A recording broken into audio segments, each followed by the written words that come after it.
السلام علیکم ورحمۃ اللہ وبرکاتہ۔ معزز خواتین و حضرات، آج کا خطبہ جمعۃ المبارک لے کر آپ کا اپنا استاد عبدالرزاق زاہد گمن بیک وقت واٹس ایپ، فیس بک اور یوٹیوب چینل پر آپ کی خدمت میں حاضر ہے۔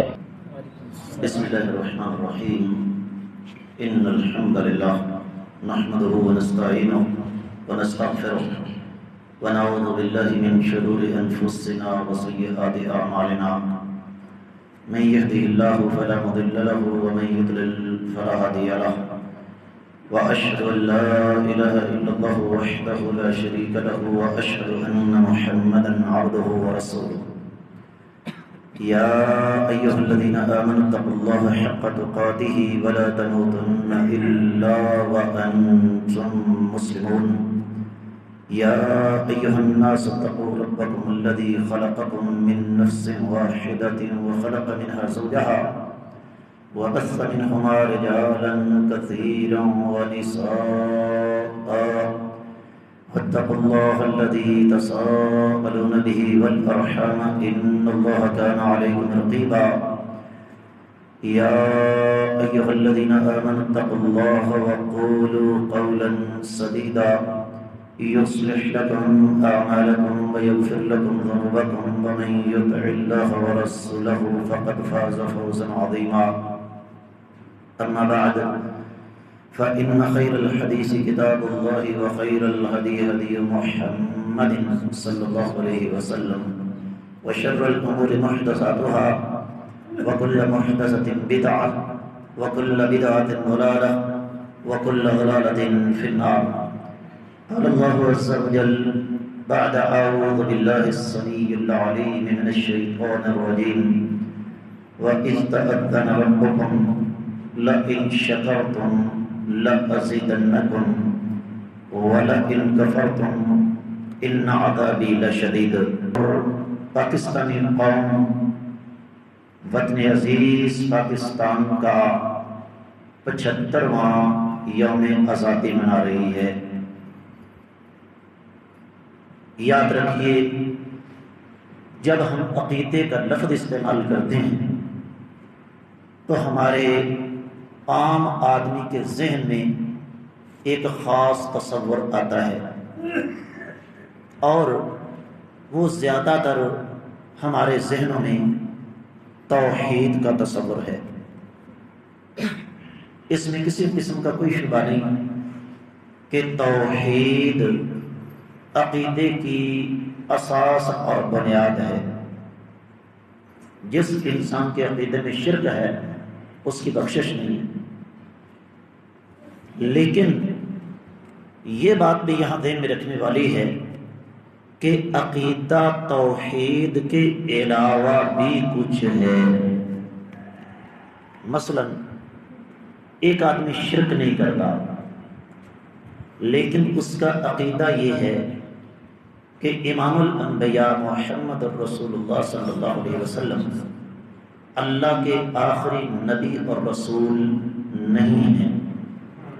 کیا وہ شخص جنت میں جا سکتا ہے؟ بولیں جی۔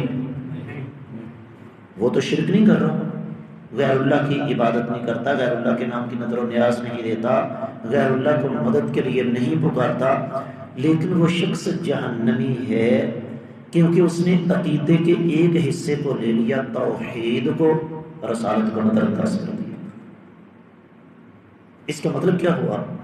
جو جملہ میں نے تھوڑی دیر پہلے بولا کہ عقیدہ توحید کے علاوہ بھی کچھ ہے، میں یہ چاہتا ہوں کہ آج کے دن کی مناسبت سے عقیدے کا ایک ایسا پہلو آپ کے سامنے رکھوں جس سے ہماری اکثریت آگاہ نہیں، جبکہ حقیقت بات یہ ہے کہ وطن عزیز پاکستان کی آزادی اسی عقیدے کی رہین منت ہے، اسی عقیدے کی بنیاد پر یہ ملک آزاد ہوا تھا۔ اور وہ عقیدہ کیا ہے؟ جس کو آپ دو قومی نظریہ کہتے ہیں۔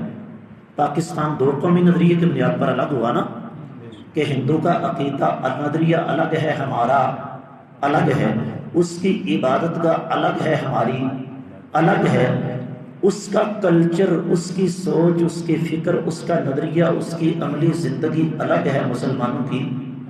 دو قومی نظریہ اسی چیز کا نام ہے۔ عقیدہ ولا والبراء اسی چیز کا نام ہے۔ اور عقیدہ ولا والبراء کیا ہے؟ کفر اور اہل کفر سے نفرت اور اسلام اور مسلمانوں سے محبت۔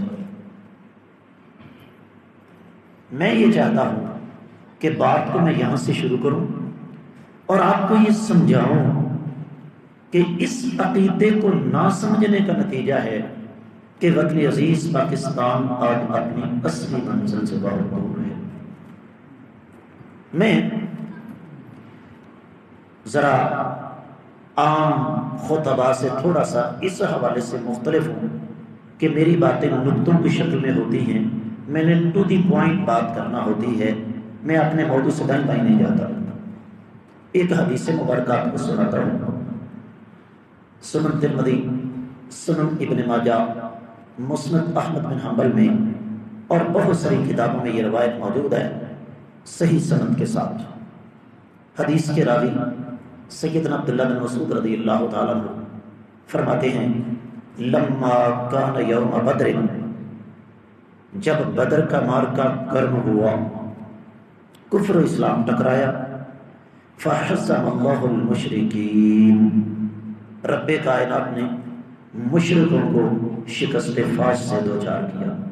صحابی کا عقیدہ دیکھیں، یہ نہیں کہا کہ مسلمانوں نے شکست دی، کافروں کو شکست کس نے دی؟ اللہ نے۔ اس کا مطلب کیا ہوا کہ مسلمان خود کریڈٹ نہیں لیتا، اگر نیکی کرے تو کیا کہتا ہے کہ اللہ کی توفیق ہے۔ فَأُخِذَ مِنْهُمْ فَقُتِلَ مِنْهُمْ 70 رَجُلًا وَأُخِذَ مِنْهُمْ 70، 70 کافر جہنم رسید ہوئے اور 70 پابندے سلاسل ہو گئے، گرفتار ہو گئے۔ فاستشار رسول اللہ صلی اللہ علیہ وسلم ابا بکر وعمر وعلی، میرے آقا علیہ الصلوۃ والسلام نے اپنے 3 صحابہ کو بلایا، صدیق اکبر آپ بھی آ جاؤ، فاروق اعظم آپ بھی آ جاؤ، حیدر کرار آپ بھی آ جاؤ، بتاؤ ان قیدیوں کے بارے میں کیا کیا جائے۔ سیدنا ابو بکر صدیق رضی اللہ تعالیٰ عنہ، میٹھی طبیعت، نرم مزاج، کہا اللہ کے رسول صلی اللہ علیہ وسلم، ہؤلاء بنو العم بنو العشیرہ والاخوان، یہ کون ہیں؟ ہمارے بھتیجے، ہمارے عزیز و اقارب، ہمارے برادری والے، ہمارے اپنے ہیں۔ فإنی أرى أن تأخذ منهم الفداء، آقا میری رائے یہ ہے کہ آپ ان سے مال فدیہ لے کر ان کو چھوڑ دیں۔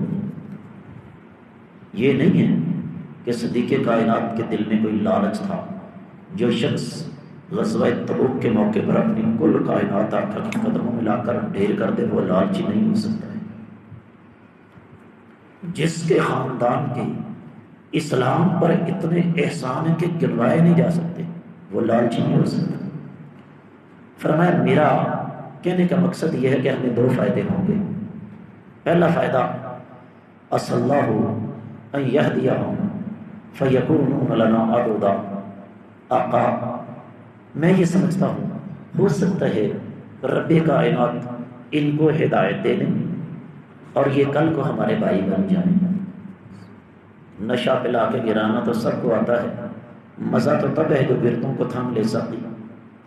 کافر قرار دے کر گولی مارنا آسان ہے، لیکن کسی کو مسلمان کرنا بڑا مشکل ہے۔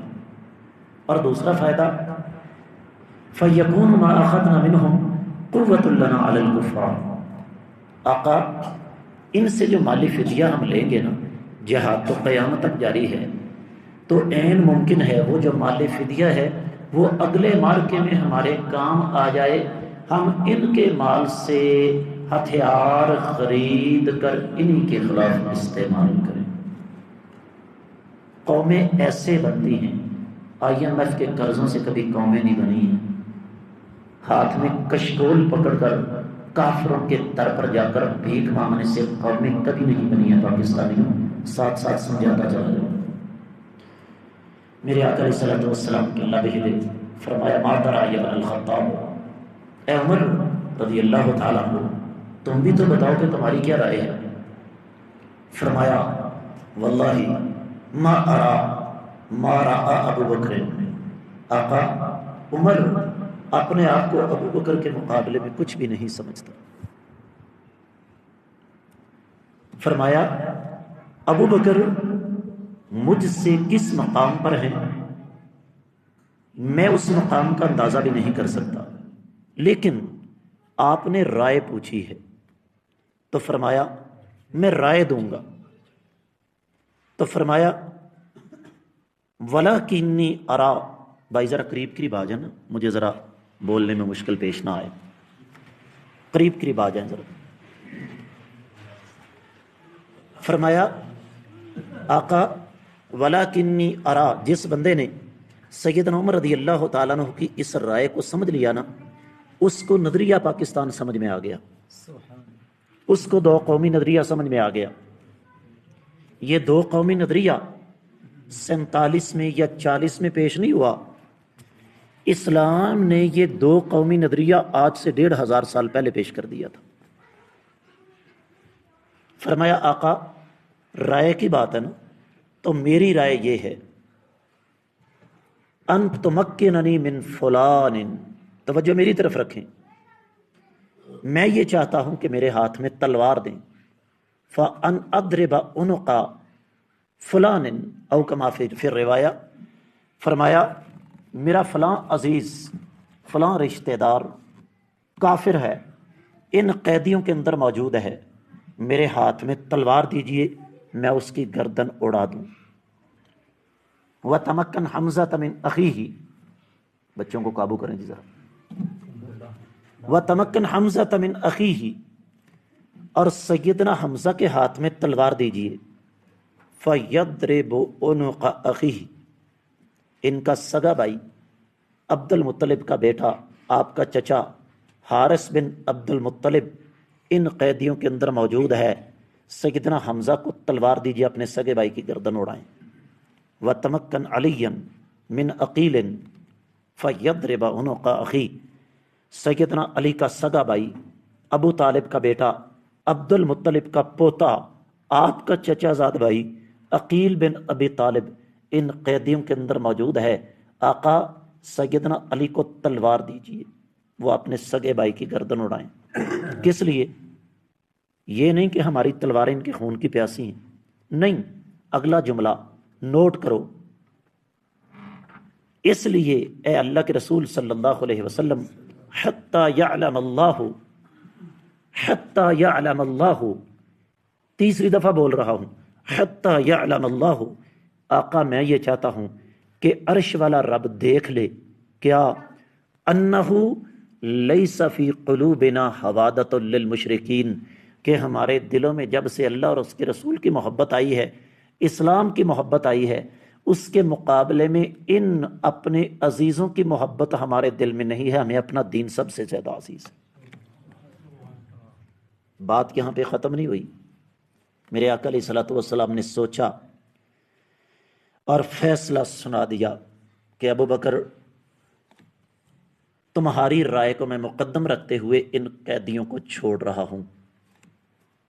فلما کان یوم غد، حدیث کی عربی عبارت نقل کر رہا ہوں اپنی طرف سے نہیں، اگلا دن آیا، قال عمر، سیدنا عمر رضی اللہ تعالیٰ عنہ فرماتے ہیں، جئت الی النبی صلی اللہ علیہ وسلم ومعہ ابو بکر فہما یبکیان، میں آقا علیہ السلام کی خدمت میں حاضر ہوا، پاس صدیق کائنات تشریف فرما تھے، دونوں رو رہے تھے، میں تڑپ اٹھا، ماذا یبکی کا انت و صاحبک یا رسول اللہ صلی اللہ علیہ وسلم، آقا مجھے بتائیے، آپ کی آنکھوں سے ٹپکنے والے ایک پانی پر کل کائنات قربان کی جا سکتی ہے، آپ کی آنکھوں میں آنسو؟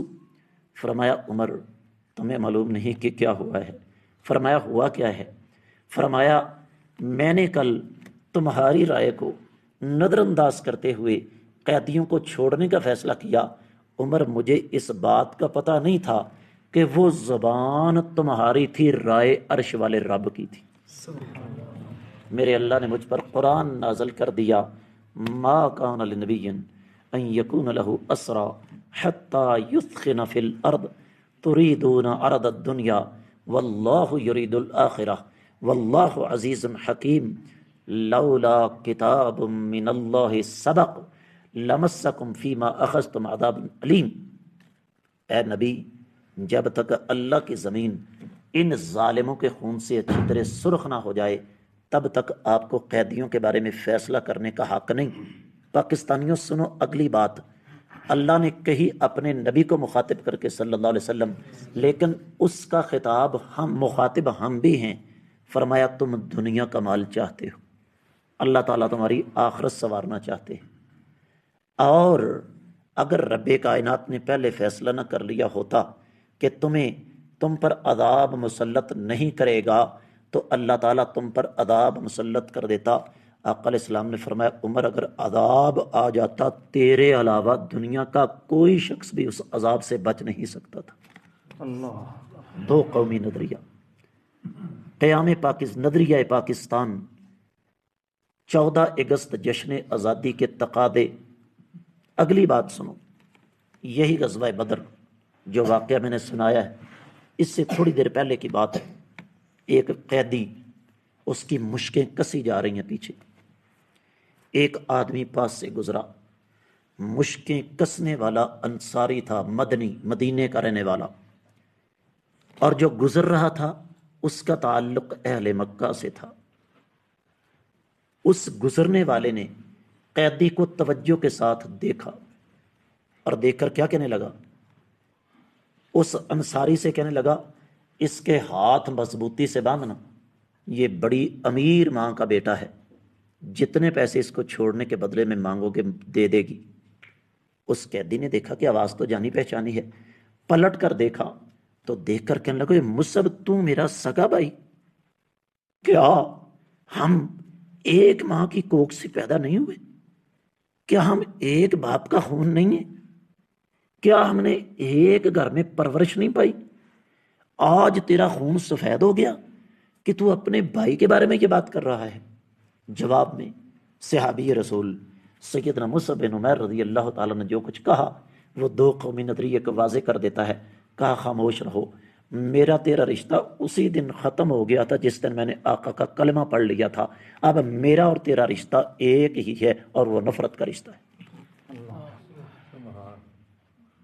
میرے دل و دماغ میں ایسے واقعات کا ایک طویل سلسلہ ہے، لیکن مجھے محدود وقت میں اپنی بات کو مکمل کرنا ہے۔ یہ وہ درس تھا، یہ وہ سبق تھا جو میرے آقا علیہ الصلوۃ والسلام نے 1500 سال پہلے پڑھایا، اور یہی سبق پاکستانیوں میرے اور آپ کے آباء و اجداد نے آج سے 75 سال پہلے پڑھا، اور پڑھنے کے بعد پھر یہ فیصلہ کیا کہ ہندو اور مسلمان اکٹھے نہیں رہ سکتے۔ اور جب آپ نے آزادی حاصل کی اور آزادی حاصل کرنے کے بعد اس عقیدے کو آپ نے سینے کے ساتھ لگایا، میں نے کہا نا واقعات کا ایک طویل سلسلہ ہے، حدیث کا ایک طالب علم ہونے کے ناطے میری نظر تاریخ پر بھی ہے۔ آئیے کبھی بھائیوں کو موقع ملے تو میں آپ کو بتاؤں کہ 1965 کی جنگ کے وہ اثرات ابھی تک میرے پاس سیالکوٹ، چونڈا، نارووال وہاں پر موجود ہیں۔ ایک مثال دوں گا، جب آپ نے یہ دو قومی نظریے کا سبق پڑھا نا تو نتیجہ پھر کیا نکلتا ہے۔ راوی کے اوپر نارووال سے آگے میں بذات خود وہاں جا چکا ہوں، اپنی آنکھوں سے وہ مناظر میں نے دیکھے۔ فیس بک استعمال کرنے والے اگر فیس بک استعمال کرتے ہیں تو میری آئی ڈی پر وہ تصاویر موجود ہیں۔ ایک ٹرین کی پٹڑی تھی اور اس پر ٹینک چلے آ رہے تھے، حملہ اچانک ہوا۔ 65 کی جنگ کا بزرگوں کو پتا ہوگا، کوئی الٹیمیٹم نہیں تھا، کوئی پہلے بتایا نہیں گیا تھا۔ تو اب وہاں پر وہ رینجر کے جوان کھڑے ہیں، ان کے میجر صاحب کھڑے ہیں، 5 نہیں تو 10 ہوں گے، 15 ہوں گے، ہاتھ 20 ہوں گے، لیکن وہ بیچارے کیا کرتے، ایک 80-90 سال کا بابا، یہ ہوتی ہے عقیدے کی طاقت۔ اقبال نے یہ جو کہا ہے نا کہ قوت عشق سے ہر پست کو بالا کر دے، اس سے مراد ایمان اور عقیدے کی قوت ہے۔ بابا جی گئے رینجرز کے پاس، کہنے لگے بیٹا مجھے 2 یا 3 دستی بم مل جائیں گے؟ کہنے لگے بابا جی آپ نے کیا کرنے ہیں؟ کہنے لگے میں نے ان ٹینکوں کا راستہ روکنا ہے۔ کہنے لگے بزرگو ہم تربیت یافتہ رینجر کے جوان ہیں، ہمارے پاس کوئی ایسا حربہ نہیں کہ ہم ان کو روک سکیں۔ کہنے لگے بیٹا تمہیں بم دیتے ہو کہ مسئلہ ہے، میں روکوں گا۔ انہوں نے دے دیے، بابا جی نے وہ بم سینے پر باندھے اور سب سے آگے والے ٹینک کے نیچے لیٹ گئے۔ یہ جو آج ہم پر فتوے لگتے ہیں نا کہ جناب یہ خود کش دھماکے کرتے ہیں، ان کو اس بات کا علم نہیں کہ بسا اوقات کفر کی کمر توڑنے کے لیے فدائی کاروائی ضروری ہو جاتی ہے۔ بابا جی اگلے ٹینک کے آگے لیٹے، ٹینک بم کے اوپر آیا، جب وہ 5-4 بم پھٹے، ٹینک زمین سے کوئی 15-20 فٹ اوپر اچھلا، اچھل کے پل کے اوپر گرا اور پل ٹوٹ گیا۔ جو کام پوری فوج نہیں کر سکتی تھی بابا جی اکیلے نے کر دیا، پل ٹوٹ گیا، پچھلے ٹینکوں کا راستہ رک گیا۔ تھوڑا سا آگے آتے ہیں، میں نے 1995 سے لے کر 2002 تک مدینہ منورہ میں وقت گزارا ہے۔ آپ نے جب 28 مئی 2098 کو ایٹمی دھماکے کیے، میں اس وقت وہاں زیر تعلیم تھا۔ آپ سوچ بھی نہیں، 3 چھوٹی چھوٹی باتیں سن لیں۔ پاکستان نے دھماکے کیے، خبر ساری دنیا میں پھیل گئی۔ یقین جانیے کہ میرے کمرے میں پوری دنیا سے آنے والے ملکوں کے طلباء کی لائن لگ گئی، گلے مل رہے ہیں، ماتھا چوم رہے ہیں، اور کیا کہہ رہے ہیں؟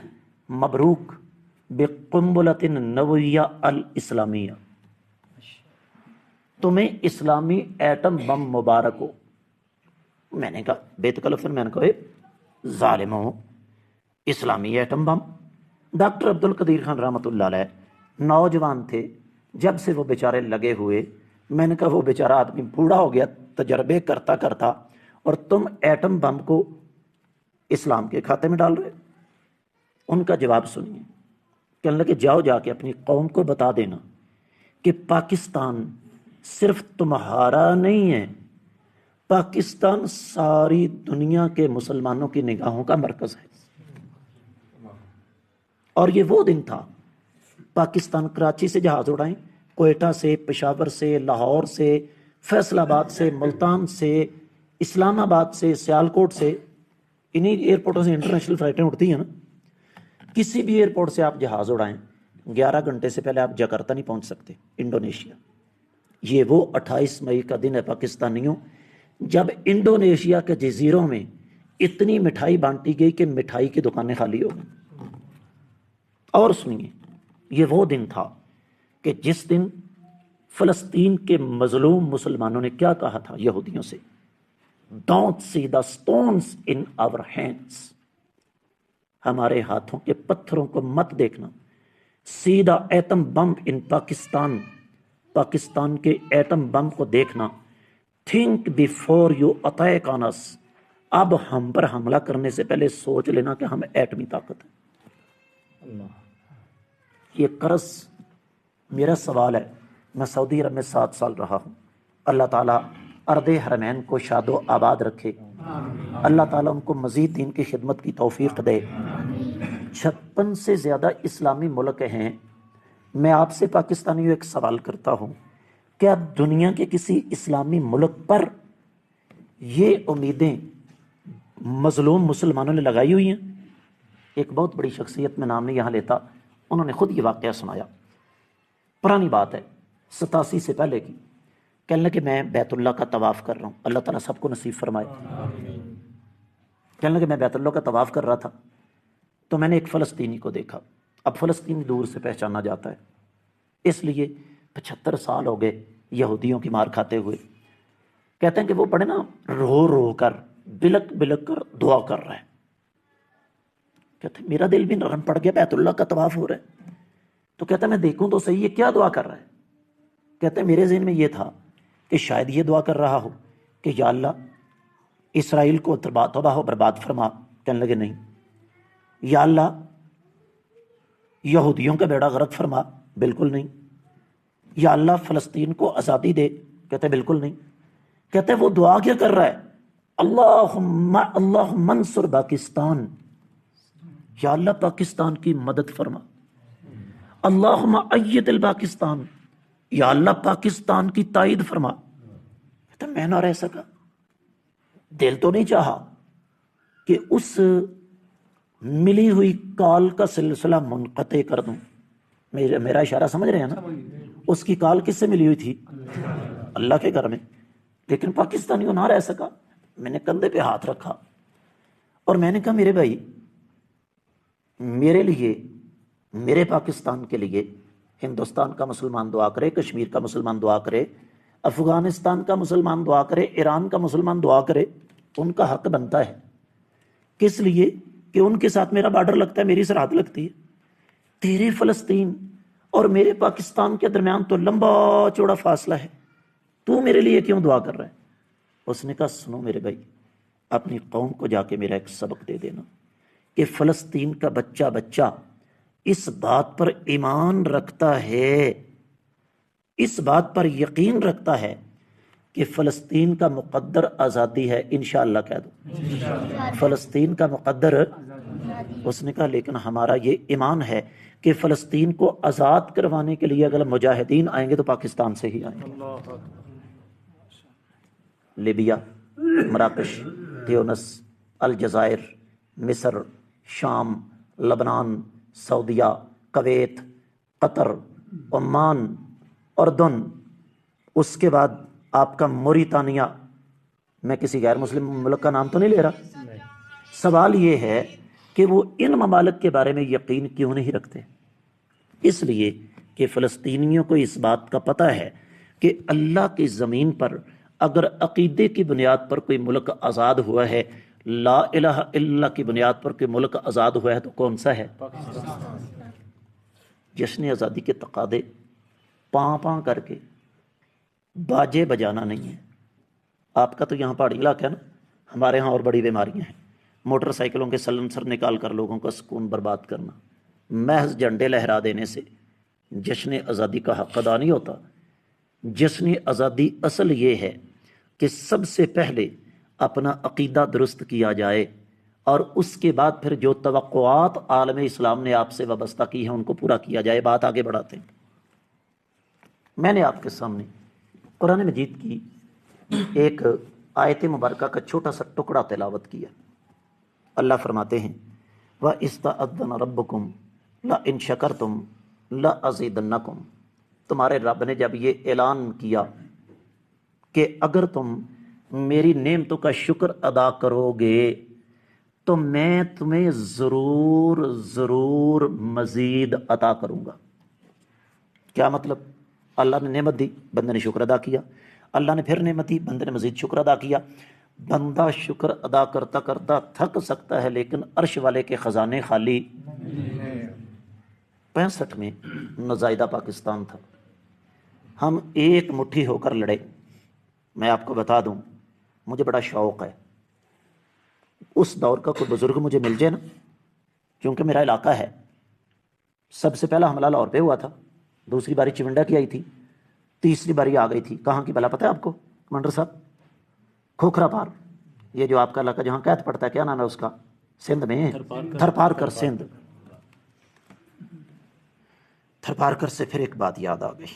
پاکستانیوں تمہیں پتہ ہی نہیں اللہ نے تمہیں کیا عطا فرما دی. اور یہ وہ جذبہ ہے، یہ وہ جذبہ ہے جس جذبے کی وجہ سے آج یہ ملک قائم ہے اور یہ قیامت تک قائم رہے گا. 6 ستمبر کو لاہور پہ حملہ ہوا، 7 ستمبر کو چونڈا پہ حملہ ہو گیا اور 8 ستمبر کو تھرپارکر پہ حملہ ہو گیا. یار ان بچوں کو خاموش کروا دو اللہ کے لیے. میں ذرا اور مختلف قسم کا آدمی ہوں، میرا ذرا مزاج تھوڑا سا مختلف ہے، اس لیے کہ میں نے بالکل ایک ٹریک پہ بات کو لے کر چلنا ہوتا ہے. ہوا یہ، مجھے کسی حکمران سے کچھ لینا دینا نہیں ہے. جب یہ پتہ چلا کہ انڈیا نے اچانک حملہ کر دیا ہے تو وہ صحرا ہے، وہاں پر عسکری قوت کو پہنچانا، آرمی کو پہنچانا اتنا آسان کام نہیں۔ فیصلہ یہ ہوا کہ 5,000 نوجوان وہاں سے تیار کیے جائیں اور ان کو 1 گھنٹے کے اندر اندر یا 2 گھنٹے کے اندر اندر ابتدائی تربیت دے کر دشمن کے مقابلے میں کھڑا کیا جائے، اور اس کے لیے مسجدوں کو استعمال کیا گیا۔ یہ واقعات وہ ہیں جو ہمیں نہیں بتائے جاتے، اس کی وجہ ان واقعات کو جانتے ہی کوئی نہیں۔ تو مسجدوں کے اندر اعلان ہوا کہ پاک سرزمین کی حفاظت کے لیے 1 گھنٹے کے اندر اندر 5,000 نوجوانوں کی ضرورت ہے۔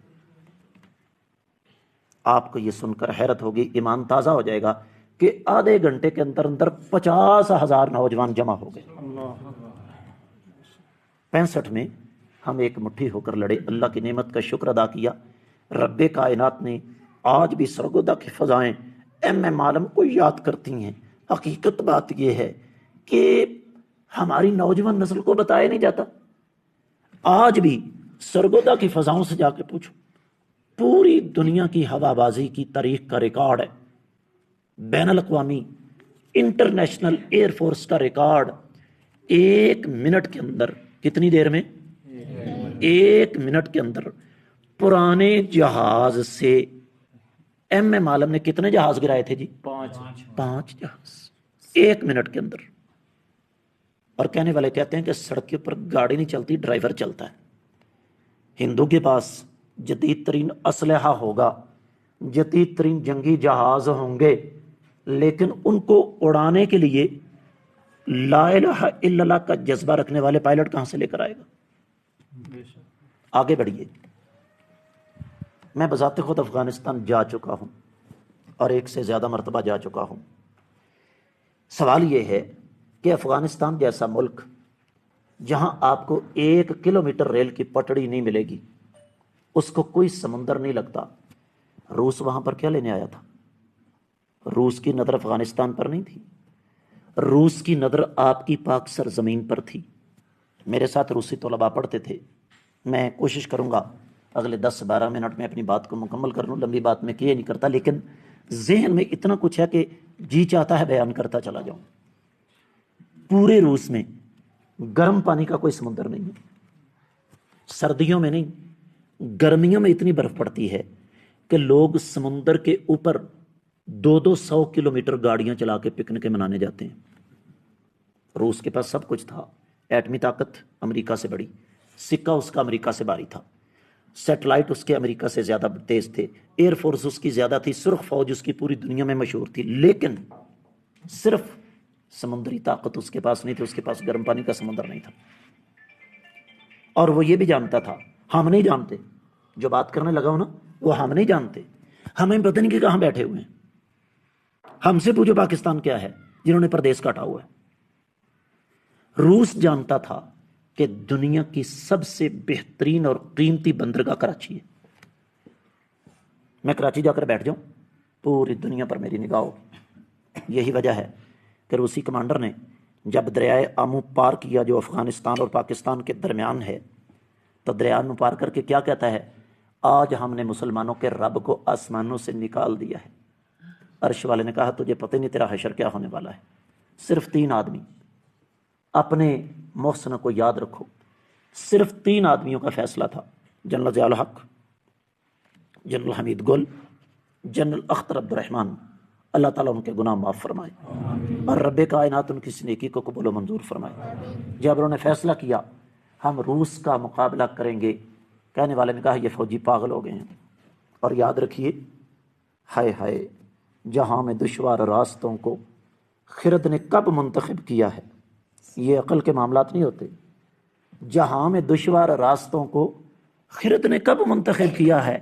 یہ کوہ صحرا، یہ دشت و وحشت جنوں کے ہیں انتخاب سارے۔ یہ باتیں عقل سے ماورا ہیں۔ کوئی پاگل ہو، روس جو تاجکستان کھا گیا، کازکستان کھا گیا، ترکمانستان کھا گیا، آذربائیجان کھا گیا، شیشان کھا گیا، سائبیریا کھا گیا، تم پاکستانی ہو، تمہاری کیا حیثیت ہے اس کے سامنے؟ ضیاء الحق نے کہا نہیں، میں بڑا چھوٹا ہوں، میرا رب بہت بڑا ہے۔ ہم سے پوچھئے، ڈنڈوں سے جہاد شروع ہوا، گھاس کے گٹھوں سے جہاد شروع ہوا، پوری دنیا سے مسلمان آئے۔ پاکستانیوں، تم نے آزادی کی قدر کرتے ہوئے اپنے گھروں کے دروازے، اپنے ایئرپورٹ، اپنے بارڈر، اپنے دلوں کے دروازے ان مجاہدین کے لیے کھول دیے۔ وہ روس جس کا کوئی راستہ روکنے والا نہیں تھا، 47 میں تم نے 10 لاکھ، بلکہ بعض روایات کے مطابق 15 لاکھ مسلمان ذبح کروا کے 2.5 صوبوں پر مشتمل ایک پاکستان لیا تھا۔